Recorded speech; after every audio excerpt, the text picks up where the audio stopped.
സംസാരം ഇനി മൊഴിയും വർണ്ണങ്ങൾ കതിച്ചെറിയും ഒന്നാകും മനസ്സുകളിൽ അറിവിൻ പുഞ്ചിരി മഴയാ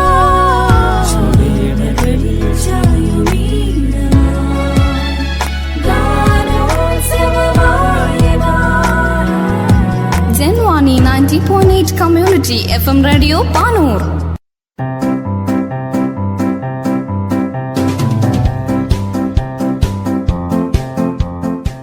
ഇപ്പോൾ വാരാന്ത്യ ലോക വൃത്താന്തം കേൾക്കാം. പ്രൊഫസർ ജെ ജേക്കബ് അവതരിപ്പിക്കുന്നു.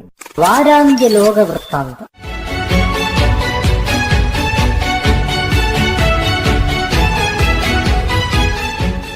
എല്ലാ മാന്യ ശ്രോതാക്കൾക്കും ലോകവൃത്താന്തത്തിലേക്ക് സ്വാഗതം.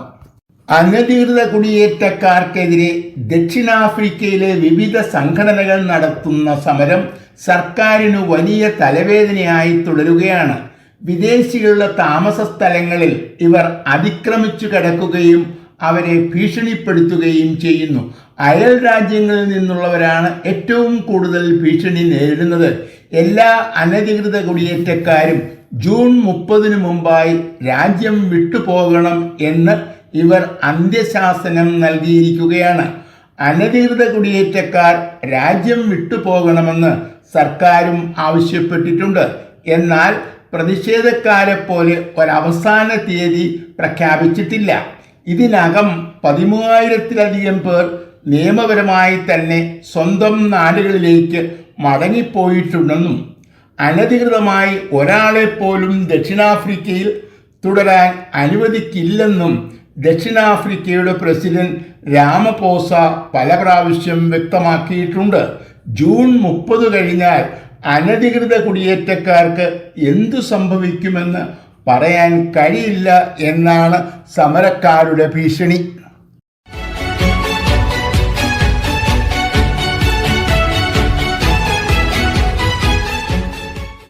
ബഹ്റിനിലും കുവൈറ്റിലുമുള്ള അമേരിക്കയുടെ സൈനിക താവളങ്ങളെ ഇറാൻ വീണ്ടും ആക്രമിച്ചു. വെടിനിർത്തൽ രേഖയിൽ ഒപ്പിട്ട് 2 ദിവസം കഴിഞ്ഞപ്പോഴാണ് ആക്രമണം ഉണ്ടായത്. വെടിനിർത്തൽ രേഖയിലെ വ്യവസ്ഥകൾ ഇറാൻ ലംഘിച്ചു എന്നാണ് അമേരിക്ക ആരോപിക്കുന്നത്. വെടിനിർത്തൽ പ്രഖ്യാപിച്ചതിനു ശേഷം അമേരിക്ക ഇറാനെ ആക്രമിച്ചിടും. ഇതിനുള്ള പ്രത്യാക്രമണം എന്ന നിലയിലാണ് ശനിയാഴ്ച അമേരിക്കയുടെ സൈനിക താവളങ്ങളെ ഇറാൻ ആക്രമിച്ചത്. ഇതോടൊപ്പം ലെബനോണിലെ ഹിസ്ബുള്ളയ്ക്കെതിരെയുള്ള ഇസ്രായേലിൻ്റെ യുദ്ധം അവസാനിപ്പിക്കും എന്ന് അമേരിക്ക ഇറാൻ കരാറിലെ വ്യവസ്ഥയായിരുന്നു. കരാർ ഒപ്പിട്ടതിനു ശേഷവും ഇസ്രായേൽ ഹിസ്ബുള്ള കേന്ദ്രങ്ങളെ ആക്രമിച്ചു. ഇസ്രായേൽ തങ്ങളുടെ ശത്രുവായി കാണുന്ന ഒരു രാജ്യമാണ് ഇറാൻ. ഈ രാജ്യത്തെ പൂർണ്ണമായും തകർക്കുന്നതുവരെ അമേരിക്ക ഇറാനെതിരെയുള്ള യുദ്ധം തുടരണം എന്നതാണ് ഇസ്രായേലിൻ്റെ നിലപാട്. എന്നാൽ ഇസ്രായേലിനെതിരെ ശക്തമായ നിലപാട് സ്വീകരിക്കാൻ അമേരിക്ക തയ്യാറാകുന്നില്ല.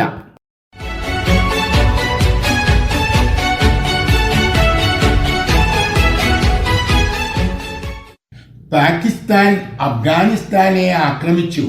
ഈ ആക്രമണത്തിൽ 36 പേർ കൊല്ലപ്പെട്ടതായും 169 പേർക്ക് പരിക്ക് പറ്റിയതായും അഫ്ഗാനിസ്ഥാൻ അറിയിച്ചു. ഇതിനെതിരെ തിരിച്ചടിക്കുമെന്നും താലിബാൻ ഭരണകൂടം വ്യക്തമാക്കിയിട്ടുണ്ട്. അമേരിക്ക അഫ്ഗാനിസ്ഥാനിൽ നിന്നും പിന്മാറുകയും ഭരണം താലിബാനെ ഏൽപ്പിക്കുകയും ചെയ്തത് 2021-ലാണ്. ഈ ഭരണമാറ്റം ഉണ്ടാകുന്നതുവരെ താലിബാന് എല്ലാ പിന്തുണയും പാകിസ്ഥാൻ നൽകിയിരുന്നു. പാകിസ്ഥാനിൽ പ്രവർത്തിക്കുന്ന തീവ്രവാദികൾക്ക് താലിബാൻ ഭരണകൂടം അഭയം നൽകുന്നു എന്നാണ് ഇപ്പോൾ പാകിസ്ഥാൻ ആരോപിക്കുന്നത്. ഇത് അഫ്ഗാനിസ്ഥാൻ നിഷേധിച്ചിട്ടുണ്ട്. തീവ്രവാദികളുടെ ഒളിത്താവളങ്ങൾക്കു നേരെയായിരുന്നു ആക്രമണം എന്നാണ് പാകിസ്ഥാന്റെ വിശദീകരണം. ആദ്യത്തെ ആക്രമണത്തിൽ ഒരു വൃദ്ധനും ഒരു കൊച്ചുകുട്ടിയും മരിച്ചു. ഇതേ തുടർന്ന് ഇവിടെ എത്തിയ സാധാരണക്കാരായ 28 ഗ്രാമവാസികൾ രണ്ടാമത്തെ ആക്രമണത്തിൽ കൊല്ലപ്പെട്ടു. പാകിസ്ഥാൻ ആരോപിക്കുന്നത് പോലെ ഈ പ്രദേശത്ത് തീവ്രവാദികൾ ഉണ്ടായിരുന്നില്ല എന്നാണ് താലിബാന്റെ വിശദീകരണം.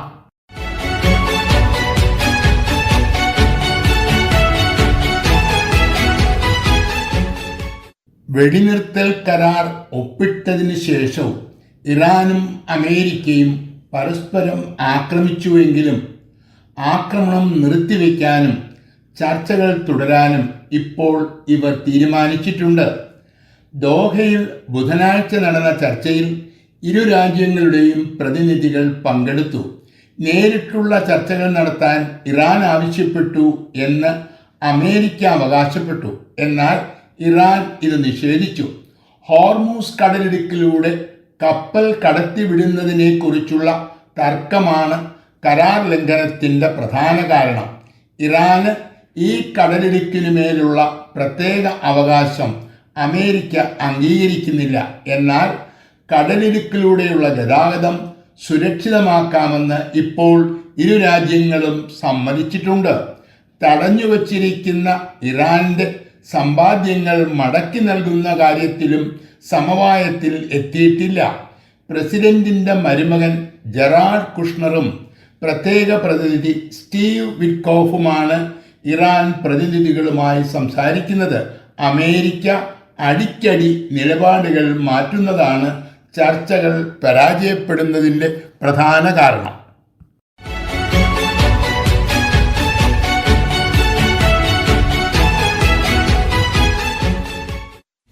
അമേരിക്കയിൽ ജനിക്കുന്ന കുട്ടികൾ അവിടുത്തെ പൗരന്മാരാകും എന്നാണ് അവരുടെ ഭരണഘടനയിൽ നിർദ്ദേശിച്ചിരിക്കുന്നത്. മാതാപിതാക്കന്മാരുടെ പൗരത്വം കുഞ്ഞുങ്ങൾക്ക് അമേരിക്കൻ പൗരത്വം ലഭിക്കുന്നതിന് ഒരു തടസ്സമായിരുന്നില്ല. ഭാവിയിൽ മാതാപിതാക്കൾക്ക് പൗരത്വം നൽകുന്നതിനുള്ള അനുകൂല ഘടകമായി ഇതിനെ പരിഗണിക്കുകയും പൗരത്വം ലഭിക്കുന്നതുവരെ അമേരിക്കയിൽ തുടരാൻ മാതാപിതാക്കന്മാരെ അനുവദിക്കുകയും ചെയ്തിരുന്നു. എന്നാൽ രണ്ടാം തവണ അധികാരത്തിലെത്തിയപ്പോൾ പ്രസിഡന്റ് ട്രംപ് ഈ നിയമം ഭേദഗതി ചെയ്തു. ഇതിൻ്റെ ഫലമായി പൗരത്വമില്ലാത്ത മാതാപിതാക്കന്മാരോട് അമേരിക്ക വിട്ടുപോകാൻ ആവശ്യപ്പെടുകയും ചെയ്തു. മനുഷ്യത്വരഹിതമായി കുഞ്ഞുങ്ങളെ മാതാപിതാക്കന്മാരിൽ നിന്നും അകറ്റിയ നടപടി വലിയ വിവാദമാവുകയും ചെയ്തു. കഴിഞ്ഞ ദിവസം ഇങ്ങനെയൊരു ഭേദഗതി വരുത്താൻ പ്രസിഡന്റിന് അധികാരമില്ലെന്ന് സുപ്രീം കോടതി വിധിച്ചു. അമേരിക്കയിൽ ജനിക്കുന്ന എല്ലാ കുട്ടികളും പൗരത്വത്തിന് അർഹരാണെന്നും കോടതി തീർപ്പാക്കി.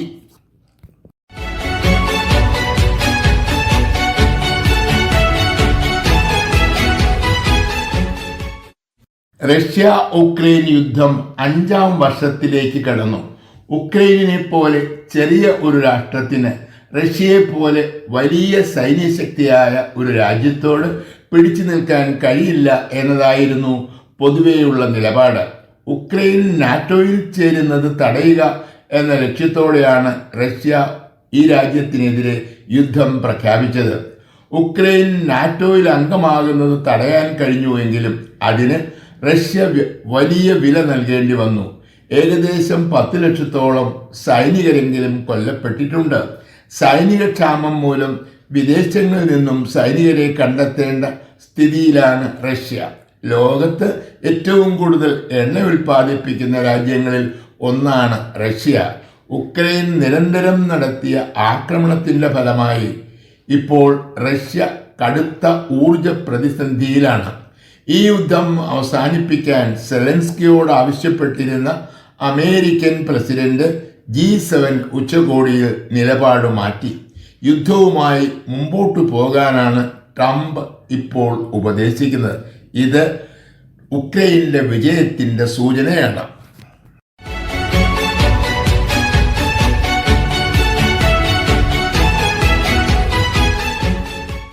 കേരള സർക്കാരിൻ്റെ ഒരു പൊതുമേഖലാ സ്ഥാപനമായ സംസ്ഥാന കാഷ്യൂ ഡെവലപ്മെന്റ് കോർപ്പറേഷനിൽ വലിയ അഴിമതി നടന്നു എന്ന ആരോപണമുണ്ടായത് 2015-ലാണ്. അടുത്ത വർഷം കോടതിയാണ് ഈ കേസിൻ്റെ അന്വേഷണം CBIക്ക് വിടാൻ നിർദ്ദേശിച്ചത്. അന്വേഷണം പൂർത്തിയാക്കി 2020 CBI കുറ്റപത്രം സമർപ്പിച്ചു. കോർപ്പറേഷന്റെ ചെയർമാനും ഡയറക്ടറും കുറ്റക്കാരാണെന്നും അവരെ പ്രോസിക്യൂട്ട് ചെയ്യാൻ അനുമതി നൽകണമെന്നും CBI സംസ്ഥാന സർക്കാരിനോട് അഭ്യർത്ഥിച്ചു. സർക്കാർ അനുമതി നൽകാതിരുന്നതിനെ തുടർന്നാണ് കോടതിയുടെ ഇടപെടൽ ഉണ്ടായത്. ഇവിടെയും ബന്ധപ്പെട്ട സെക്രട്ടറിക്കെതിരെ നടപടി സ്വീകരിക്കേണ്ടി വരും എന്ന് കോടതി ഭീഷണി മുഴക്കിയതിനെ തുടർന്നാണ് അനുമതി നൽകാൻ സർക്കാർ തയ്യാറായത്. രാജ്യത്തെ പരമോന്നത കുറ്റാന്വേഷണ ഏജൻസി കുറ്റക്കാരനായി കണ്ടെത്തിയ ഒരാളുടെ കുറ്റവിചാരണ 5 വർഷമായി സംസ്ഥാന സർക്കാർ തടഞ്ഞു വച്ചിരിക്കുകയാണ്. ഒരുപക്ഷെ പ്രതികൾ നിരപരാധികളായിരിക്കാം, എന്നാൽ അത് നിശ്ചയിക്കേണ്ടത് കോടതിയാണ്.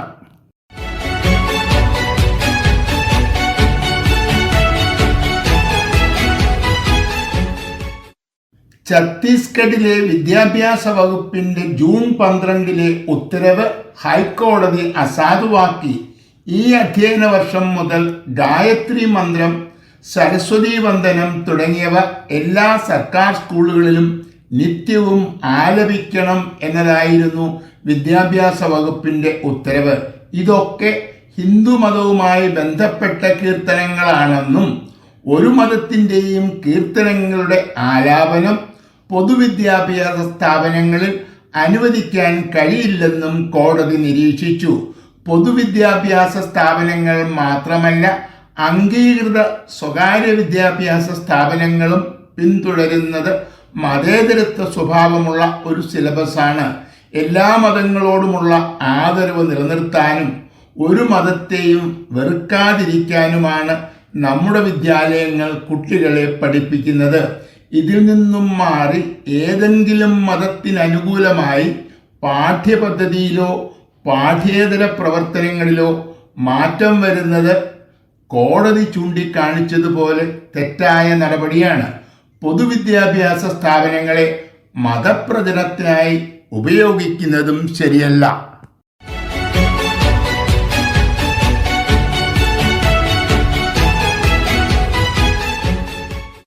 കഴിഞ്ഞ ഫെബ്രുവരിയിൽ ആരംഭിച്ച അമേരിക്ക-ഇറാൻ യുദ്ധം ഏതാണ്ട് അവസാനിച്ചു എന്ന് തന്നെ പറയാം. വെടിനിർത്തൽ കരാർ ഒപ്പിട്ടതിനു ശേഷവും ഇരു കൂട്ടരും പരസ്പരം ആക്രമിച്ചുവെങ്കിലും വെടിനിർത്തൽ തുടരാൻ തീരുമാനിച്ചിട്ടുണ്ട്. ഇറാന്റെ ആക്രമണങ്ങൾ ഗൾഫ് മേഖലയിലെ രാജ്യങ്ങൾക്കെതിരെയായിരുന്നു. ഗൾഫിലെ ഒരു രാജ്യം പോലും ഒറ്റയ്ക്ക് ഇറാനെ ആക്രമിക്കാനോ അമേരിക്കയുടെ ആക്രമണത്തിൽ പങ്കുചേരാനോ തയ്യാറായില്ല. യൂറോപ്യൻ രാജ്യങ്ങളും ഈ യുദ്ധത്തിൽ അമേരിക്കയെ പിന്തുണച്ചില്ല. ഇറാനുമായുള്ള കരാറിൻ്റെ ഭാഗമായി ഹിസ്ബുള്ളയുമായുള്ള യുദ്ധം നിർത്തണമെന്ന് പല പ്രാവശ്യം പ്രസിഡന്റ് ട്രംപ് ഇസ്രായേലിനോട് ആവശ്യപ്പെടേണ്ടി വന്നു. ഏറ്റവും ഒടുവിലായി വെടിനിർത്തൽ ചർച്ചകൾക്ക് നേതൃത്വം നൽകുന്ന ഇറാന്റെ വിദേശകാര്യമന്ത്രി അടക്കമുള്ള നേതാക്കളെ വധിക്കാൻ ഇസ്രായേൽ ശ്രമിക്കും എന്നാണ് അമേരിക്കയുടെ മുന്നറിയിപ്പ്. യൂറോപ്പും ഇസ്രായേലും തമ്മിലുള്ള അമേരിക്കയുടെ ബന്ധത്തിൽ ഈ യുദ്ധം വലിയ വിള്ളലുണ്ടാക്കിയിരിക്കുന്നു എന്നതിൻ്റെ സൂചനയാണ് ഈ സംഭവങ്ങൾ.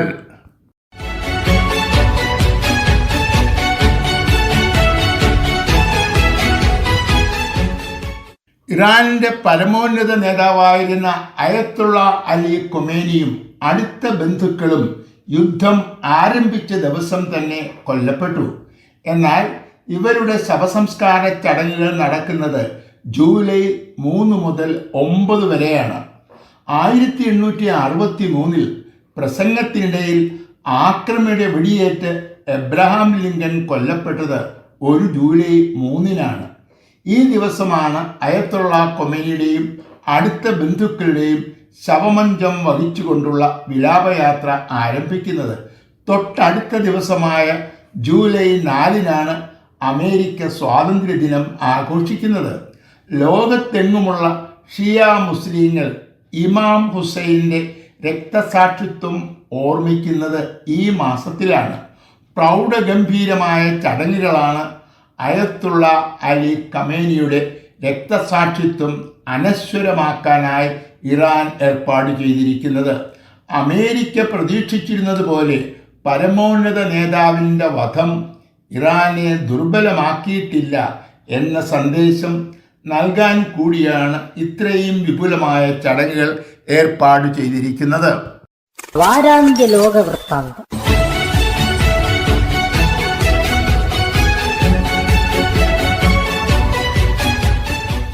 തയ്യാറാക്കി അവതരിപ്പിച്ചത് പ്രൊഫസർ ജെ ജേക്കബ്.